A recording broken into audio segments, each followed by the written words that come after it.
은퇴 준비를 위해서 연금 펀드도 만들고 IRP 계좌도 개설하고 ISA도 나중에 추가 납입할 계획을 갖고 있고 배당주도 갖고 계신 분들 있으시잖아요. 그렇게 준비는 하고 있는데 뭔가 정리가 안 된다는 느낌 든 적 없으신가요? 계좌는 있는데 큰 그림이 안 보이는 겁니다. 저는 그래서 연금 계좌에 대한 이렇게 그립감을 가져가기 위해서 기존에 쓰던 증권사에서 막 모든 거 연금저축 IRP를 막 다 하는 게 아니라 연금 전용 증권사를 따로 하나 만들라는 걸 오늘 권해드리고자 하는 거예요. 연금저축 IRP, 그리고 나중에 연금저축 납입을 위한 ISA, 그리고 은퇴 후 현금 흐름을 만들기 위해서 따로 주식을 갖는 것들 우리 배당주로 많이 하잖아요. 이런 것들만 한 증권사에 모아두는 겁니다. 이게 뭔 말이냐면 지금 사용하는 증권사 있으시죠? 아마 거기에 주식 계좌도 국내 해외로 나눠놓기도 했을 거고, 예전에 막 해외 비과세 펀드 런칭됐을 때 그 계좌도 있을 거고,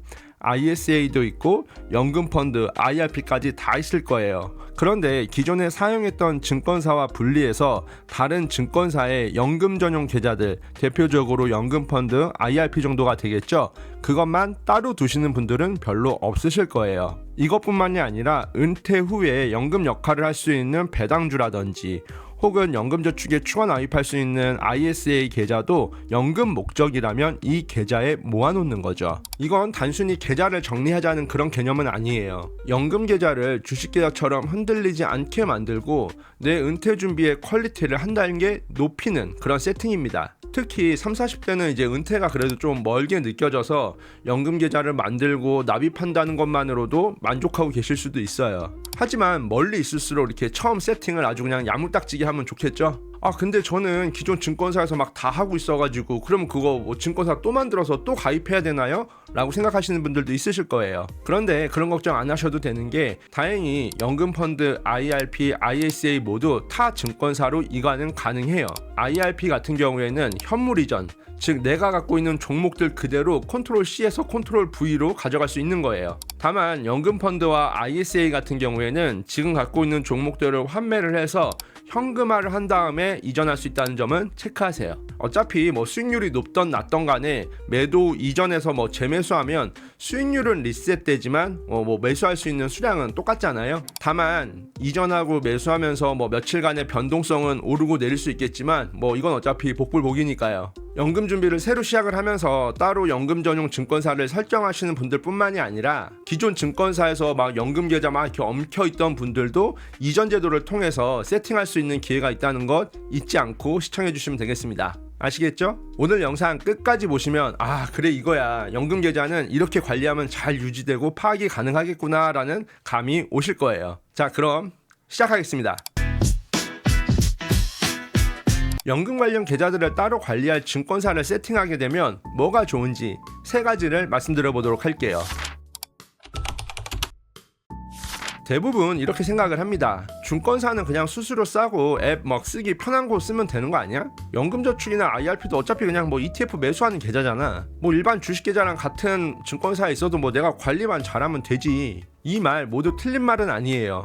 하지만 좋은 방법도 아니라는 거죠. 주식 계좌와 연금 계좌는 뭐 똑같이 투자할 수 있는 계좌처럼 보이지만 실제 역할은 완전 다르죠. 주식 계좌는 오늘의 판단이 아주 중요한 계좌입니다. 오르면 팔지, 더 살지, 떨어지면 손절할지, 더 추가 매수를 할지, 다른 종목은 뭐 매수할지, 원래 그러면 안 되지만 계속 들락날락 하면서 보고 있게 되죠. 그런데 연금 계좌는 오늘의 잔고보다 20-30년 뒤에 연금 개시에서 꺼냈을 때가 더 중요한 계좌죠. 막 잘 사고 파는 계좌가 아니라 오래 쌓고 오래 지키고 나중에 월급처럼 꺼내 쓰는 계좌잖아요. 그러니까 당연히 투자에 대한 접근법도 다르겠죠. 제가 연금펀드 투자법에 대한 컨텐츠에서 안내드렸듯이 연금펀드는 막 쌀 때 사고 비쌀 때 팔아서 막 그런 시점을 잡기보다는 목돈을 모아갈 때는 코스트 에버리지, 목돈이 모인 뒤에는 리밸런싱을 하라고 권해드렸었죠. 일반 계좌와는 좀 다른 투자 접근법을 가지고 있는데요. 문제는 이 두 계좌가 같은 공간에 있으면 마음도 같이 섞인다는 거예요. 일반 주식 계좌에서 막 급등하고 막 수익률 보고 손실난 종목들 보고 막 뉴스 보고 있다가 바로 옆에 있는 연금저축 계좌 딱 보면 어떤 생각이 들까요? 뭐 연금도 좀 더 공격적으로 굴려야 되나? IRP 요즘 잘 나가는 ETF로 막 다 바꿔야 되는 거 아니야? 아, 해외 배당주도 그냥 지금 달러 좋을 때 그냥 다 팔아버릴까? 이렇게 연금 계좌까지 단기 투자적인 감정이 막 스며들어요. 그래서 재정의가 필요한 겁니다. 연금 전용 증권사를 만든다는 건 단순히 증권사 하나를 더 쓰자는 그런 개념이 아니에요. 주식 계좌에서 투자하면서 느끼는 그런 감정을 연금 계좌에 스며들지 않게 분리하자는 겁니다. 기존 주식 계좌는 사고 파는 곳, 연금 전용 증권사는 쌓고 지키는 곳. 해결책은 단순하죠. 도입부에 말씀드렸던 연금저축, IRP, ISA, 배당주는 기존 주식 계좌에서 분리해 따로 증권사에 모아두는 겁니다. 앱을 여는 순간부터 마음이 좀 달라지게 만드는 거죠. 주식 계좌는 어쩌면 손이 좀 빨라질 수도 있겠지만 연금 계좌는 손이 느려야 할 때도 필요하거든요. 이건 우리 집에서 흔히 사용하는 냉장고와 김치 냉장고의 이치와 같을 수도 있다는 생각이 들어요. 집에 냉장고 하나만 있어도 살 수는 있죠. 그런데 김장 김치까지 일반 냉장고에 다 넣어두면 어떻게 될까요? 김치는 숙성이 잘 안 되고 또 다른 음식에 김치 냄새가 배기도 하겠죠. 연금 계좌도 똑같습니다. 일반 주식 계좌는 생활 냉장고라고 보면 되겠죠. 오늘 먹을 반찬 꺼내고 남은 음식 넣어놓고 자주 열어보는 곳이죠. 그런데 연금 계좌는 김치 냉장고에 가깝습니다. 오래 묵혀두고 온도가 흔들리면 안 되고 자꾸 꺼내 먹으면 안 되는 돈이죠.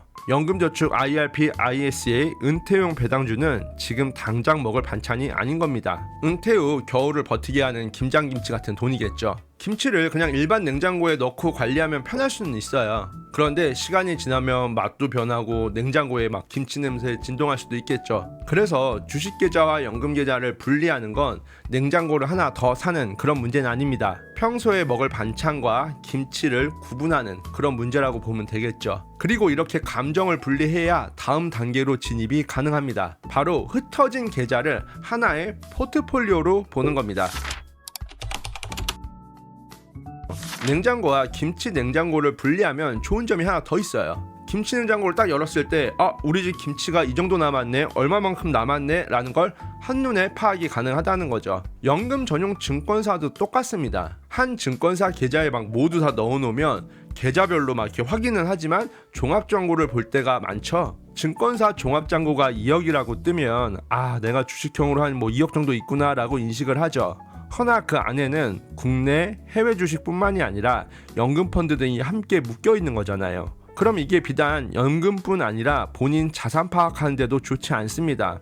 당연하겠죠. 내후년쯤 돈이 필요해서 모으고 있는데 주식계좌에 2억 언저리 있구나 생각했는데 알고 보니 그 안에 막 연금펀드, IRP 같이 해지할 계획이 없는 자금들이 포함된 거니까요. 아니 그냥 그거 염두에 두고 보면 되지 라고 생각할 수 있지만 사람의 인지는 생각보다 허술하거든요. 그리고 사실 더 중요한 것은 연금 자산에 대한 직관적 파악이에요. 그 계좌에 있는 자산이 총합이 2억인데 그럼 그 안에 연금이 얼마인지 한 번에 알 수 있으신가요? 아니 연금펀드, IRP, ISA 그는 계좌에 뻔히 보이는데 그거 다 더하면 파악할 수 있지 라고 생각하실 수도 있죠. 근데 은퇴 후 현금 흐름을 만들기 위해서 배당주도 투자하고 있는데 그게 막 주식계좌에 다른 막 성장주랑 섞여 있고 그럼 어떻게 계산하죠? ISA도 만기 후에 연금저축에 넣으려고 했는데 일반 계좌들하고 막 같이 섞여 있으면 다른 용도로 쓸 확률이 굉장히 높아집니다. 이런 좀 안일한 느슨한 경계가 은퇴자금과 다른 투자자금의 경계를 모호하게 만드는 거예요. 그리고 또 연금 계좌에서 중요한 포인트는 뭐냐면 연금 계좌들끼리의 전체 구조예요. 연금저축은 조기 은퇴하고 국민연금 나오기 전까지 그리고 한 60대 여가 등을 위해서 사용할 거고 IRP는 65세 이후 국민연금과 함께 기본생활비로 ISA는 만기 후 부채 상환하거나 차량 구입처럼 소비로 하지 말고 미래의 양보, 즉 연금펀드에 납입. 배당주는 돈이 나와주는 보너스. 이건 은퇴 후 내 취미생활로만 써야지. 대신 투자 수익을 노리는 일반 계좌들과는 분리. 이렇게 한 증권사에서만 딱 볼 수 있으면 목적에 따라 이렇게 라벨링하기가 굉장히 수월하겠죠. 직관적이라는 겁니다. 이런 직관적인 환경 설정은 은퇴 자금을 파악하기가 굉장히 수월해요. 이런 형식이 우리의 생각의 내용을 지배하거든요. 그럼 증권사에서 로그인해가지고 은퇴자산만 볼 수 있는 환경이면 질문이 달라집니다. 딱 내 은퇴자산만 얼마지? 이렇게 수익이 난 연금펀드는 이제 좀 TDF로 돌려볼까? IRP 안전자산 규정 때문에 포트폴리오가 좀 어떻게 변하고 있지? 배당주 비중은 은퇴 후에 현금 흐름 만들 만큼 좀 충분한가? 이렇게 말이에요. 이때부터 은퇴 준비가 본격적으로 연금 포트폴리오 관리로 바뀌게 됩니다. 계좌에 숫자만 보이면 투자고 구조가 보이면 은퇴 준비겠죠. 연금 전용 증권사에 연금저축, IRP, ISA 배당주를 따로 모아 놓으면 은퇴 준비가 조각조각 보이는 게 아니라 큰 그림으로 하나로 보인다는 거죠. 계좌는 여러 개지만 목적은 딱 하나입니다. 은퇴 후 내 생활비, 은퇴 후 평생 월급을 만드는 거죠. 그 그림이 딱 한눈에 보이는 순간 연금 관리는 확실히 달라질 거예요. 은퇴 준비의 핵심인 연금을 한 번에 직관적으로 관리할 수 있는 환경을 꼭 만들어 보세요. 한 군데 모아서 막 섞여서 관리하는 사람과 은퇴 후의 차이는 명확할 겁니다. 상식적으로 은퇴 준비라고 하면 우리가 막 모으는 것만 생각을 하죠. 얼마를 넣을까? 수익률은 얼마나 날까? 세액공제 뭐 얼마 받았지? 65세에 얼마를 만들까? 물론 중요합니다. 그런데 은퇴가 가까워질수록 이 질문이 조금씩 바뀌어요. 어떤 계좌부터 연금을 개시해야 될까? 배당금은 생활비로 쓸까? 재투자할까? 연금저축과 IRP는 언제부터 좀 받을까? 세금이 너무 많이 나오지 않게 연금 수령을 어떻게 좀 조절하지? 이런 식으로 은퇴 준비는 넣는 것보다 꺼내서 쓰는데 더 많은 지식과 관심이 필요해요. 넣을 때는 그냥 매달 자동이체만 하면 되죠. 그런데 꺼냈을 때 이 순서를 잘못 잡으면 막 세금도 꼬이고 현금 흐름도 막 엉망진창이 되고 막 투자에 대한 자산 배분도 엉클어질 수가 있어요. 모든 연금은 적립의 기술에서 인출의 기술로 넘어가는 그런 과정을 누구나 한 번은 겪기 마련입니다. 연금 전용 증권사에 이것들이 다 모여 있으면 이 인출의 흐름을 설계하기가 훨씬 더 수월해요. 연금 관련 계좌나 주식들이 한 곳에 있으면 은퇴 후 돈이 나가는 순서가 잘 보이겠죠. 흩어져 있으면 막 잔고는 알 수 있지만 순서는 잘 안 보입니다. 이거에 대한 해결책은 당연히 한 증권사에 딱 모아놓고 보면서 은퇴 후 인출 순서를 계획하면서 계좌를 한번 재배치해 보는 거겠죠. 아직 은퇴가 멀어도 괜찮습니다. 오히려 멀 때부터 이렇게 세팅을 해두면 나중에 덜 흔들리고 고민이 줄어들겠죠. 그리고 한 가지 팁. 나중에 연금 수령할 시기에 증권사에서 인출 관련 상담을 받을 때가 있으실 수 있을 거예요. 그때 모든 연금 계좌가 하나의 증권사에 있다면 그 증권사에서 한도 세금 계산해주는 그런 것들이 더 수월하겠죠. 증권사에서는 막 자사 기준으로 안내를 해주는데 내가 상담해주는 증권사에 연금저축이 있고 IRP는 다른 증권사에 있고 그러면 원활한 상담이 되지는 않겠죠. 이렇게 인출을 위해서라도 하나의 증권사에 직관적으로 연금 관련 계좌들을 다 모아놓는 건 정말 중요해요. 자, 여기까지 말씀드린 연금 전용 증권사 세팅은 대단한 기술은 아닙니다. 새로운 상품을 가입할 필요도 없는 거고 특별한 수익률을 위해서 막 머리 싸고 공부할 필요도 없는 거예요. 그냥 증권사 분리해서 주식계좌와 연금계좌를 같은 마음으로 보지 않게 만드는 것뿐인데 효과는 상당합니다. 이렇게 분리하는 것만으로도 연금 준비의 퀄리티가 막 올라갈 수 있을 거예요. 내 전체 투자 자산의 포트폴리오가 아닌 연금 섹터로만의 포트폴리오를 볼 수 있으니까요. 이런 소소한 꿀팁 좋죠?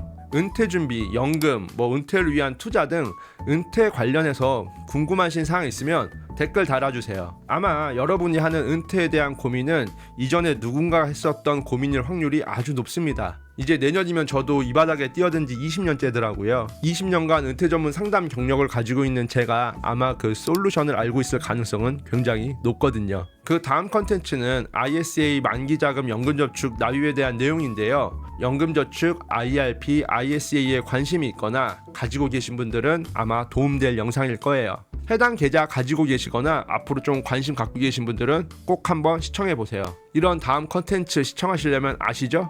구독과 알림 설정 해주시면 받아보실 수 있으실 거예요. 오늘 영상 보시고 연금 관련 계좌 모아서 따로 증권사에서 관리할 마음이 요만큼이라도 생기신 분들은 좋아요 부탁드리겠습니다. 저는 이제 다음 영상 만들어 가볼 테니까요. 여기 은퇴스터디 많이 놀러와 주세요.